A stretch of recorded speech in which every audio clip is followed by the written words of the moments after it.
اور ان کے دلوں کو مربوط یعنی مضبوط کر دیا۔ جب وہ اٹھ کھڑے ہوئے تو کہنے لگے کہ ہمارا پروردگار آسمانوں اور زمین کا مالک ہے، ہم اس کے سوا کسی کو معبود سمجھ کر نہ پکاریں گے۔ اگر ایسا کیا تو اس وقت ہم نے بے عقلی کی بات کی۔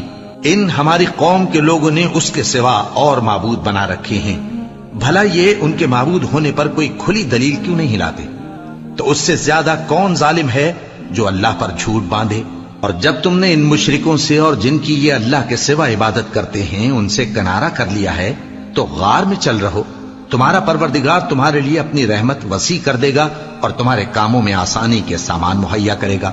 اور جب سورج نکلے تو تم دیکھو کہ دھوپ ان کے غار سے داہنی طرف سمٹ جائے، اور جب غروب ہو تو ان سے بائیں طرف کترا جائے، اور وہ اس غار کے کشادہ حصے میں تھے۔ یہ اللہ کی نشانیوں میں سے ہیں، جس کو اللہ ہدایت دے وہ ہدایت یاب ہے، اور جس کو گمراہ رہنے دے تو تم اس کے لیے کوئی دوست راہ بتانے والا نہ پاؤ گے۔